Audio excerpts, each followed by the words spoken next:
എല്ലാവർക്കും നമസ്കാരം. ഇന്ന് ഞാൻ വന്നിട്ടുള്ളത് ഒരു റൈസ് റെസിപ്പി ആയിട്ടാണ്.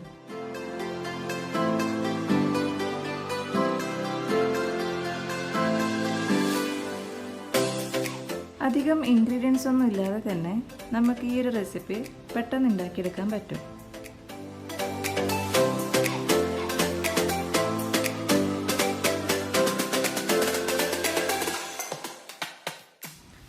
ഇതിനായി ഞാൻ എടുത്തത് 1 കപ്പ് ജീരകശാല അരി, 1 ഉള്ളി ചെറുതായി അരിഞ്ഞത്, 20 വെളുത്തുള്ളി ചെറുതായി മുറിച്ചെടുത്തത്, ക്യാപ്സിക്കത്തിൻ്റെ 1/2 കഷ്ണം ചെറുതായി മുറിച്ചത്, മല്ലിയില, പിന്നെ 2 സ്പൂൺ മുളക് ക്രഷ് ചെയ്തിട്ടുള്ളതും, കുരുമുളക് പൊടി 2 സ്പൂൺ, 2 സ്പൂൺ വിനാഗിർ വേണം, പിന്നെ ചോറ് വേവിക്കാൻ ആവശ്യമുള്ള സ്പൈസസ് ഒക്കെ വേണം, പിന്നെ ആവശ്യത്തിന് ഉപ്പ്, 2 സ്പൂൺ നെയ്യ്.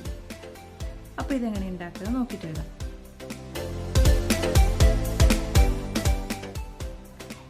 ഫസ്റ്റ് ഇവിടെ ഞാൻ ചോറ് ഉണ്ടാക്കി വെക്കുക ചെയ്തത്. അപ്പോൾ കുക്കറിൽ 1 കപ്പ് അരിക്ക് 2 കപ്പ് വെള്ളം എന്ന രീതിയിൽ സ്പൈസസൊക്കെ ഇട്ട് നമ്മൾ ചോറ് ഉണ്ടാക്കി വെക്കുക.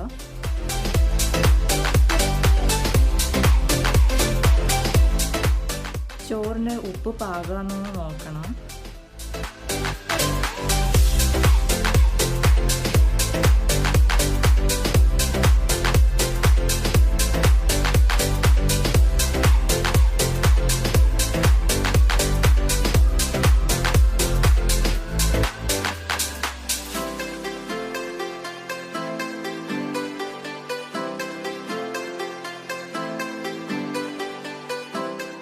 ചോറ് ഇവിടെ റെഡി ആയിട്ടുണ്ട്. ഇനി ഇതൊന്ന് നമുക്ക് മാറ്റി വെക്കാം.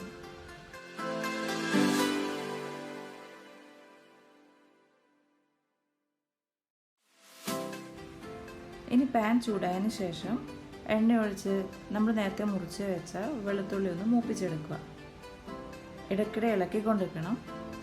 കരിഞ്ഞു പോവാതെ കൂടി നോക്കണം.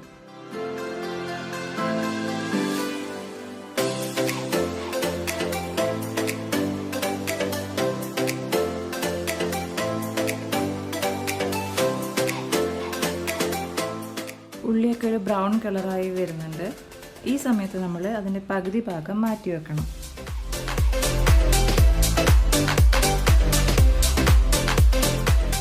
അതിനുശേഷം ഉള്ളി വഴറ്റിയെടുക്കുക.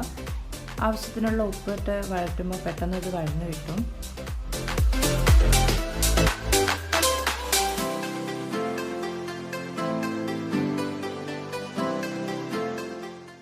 ഇനി 2 സ്പൂൺ വിനാഗിരി ചേർത്ത് ഇതൊന്ന് മിക്സ് ചെയ്തെടുക്കുക.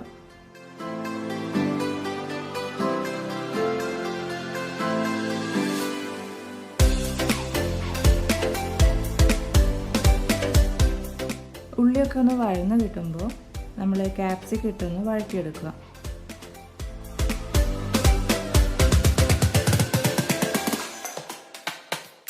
ഒന്ന് മിക്സ് ആയതിനു ശേഷം നമ്മൾ മാറ്റി വെച്ച ചോറ് ഇതിലേക്ക് ഇട്ടൊന്ന് മിക്സ് ചെയ്തെടുക്കുക. ഈ മിക്സ് ചെയ്യുമ്പോൾ ചോറ് ഉടഞ്ഞു പോകാതെ കൂടി നോക്കണം. ചോറൊക്കെ നന്നായി മിക്സ് ആയതിനു ശേഷം സ്പൈസസിനായിട്ട് നമുക്ക് മുളക് ക്രഷ് ചെയ്തതും കുരുമുളക് പൊടിയും ചേർത്ത് ചോറൊന്നും കൂടി മിക്സ് ചെയ്തെടുക്കുക.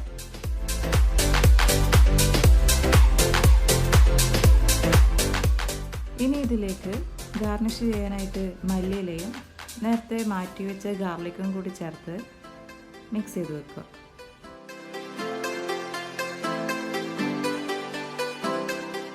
ഈ ഒരു റെസിപ്പി പറയുമ്പോൾ ലെങ്തിയായി തോന്നുന്നുണ്ടെങ്കിലും നമുക്കൊരു 5-10 മിനിറ്റിനുള്ളിൽ പെട്ടെന്ന് തയ്യാറാക്കിയെടുക്കാൻ പറ്റുന്ന ഒരു റെസിപ്പി ആയത്. അപ്പോൾ നമ്മളെ ഗാർലിക് റൈസ് റെഡി ആയിട്ടുണ്ട്.